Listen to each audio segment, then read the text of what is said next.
La semaine dernière, les adhérents des entreprises du voyage d'Île-de-France étaient invités à se retrouver durant quelques jours en Slovénie.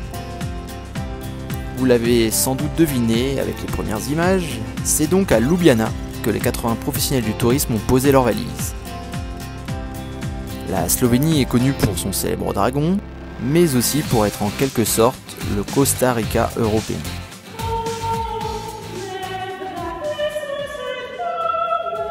La destination se veut la plus vertueuse du continent, aussi bien dans la préservation de la faune que de sa flore, mais aussi dans le développement de son offre touristique. Le pays boutique a réservé une météo plus que mitigée aux touristes de 4 jours, ce qui ne les a pas empêchés de profiter du charme d'une capitale offrant un pont entre la culture méditerranéenne et slave. Ils ont pu aussi profiter des soirées endiablées ljubljanaises. Pour ceux qui ne connaissent pas vraiment la Slovénie, le petit état d'à peine 2 millions d'habitants est coincé entre l'Italie, l'Autriche, la Hongrie et la Croatie. Un positionnement géographique optimal pour ses vignobles puisque le pays cultive la vigne depuis près de 2400 ans. Un peu moins de 10% de ses bouteilles sont exportées à travers le monde, dont certaines ont acquis une renommée internationale. La grande majorité de sa production étant destinée à la population locale. Toujours dans le sous-sol du vert pays, la joyeuse bande a pu découvrir la plus grande grotte touristique d'Europe, rien que ça. À Postojna, l'eau a façonné une véritable cathédrale de calcite. Imaginez un peu que les concrétions poussent d'1 centimètre par siècle.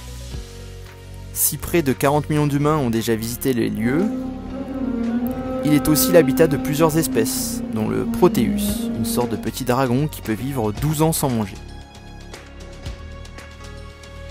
La convention n'a pas offert que des moments de flânerie, elle a permis des instants de networking grâce notamment aux workshops.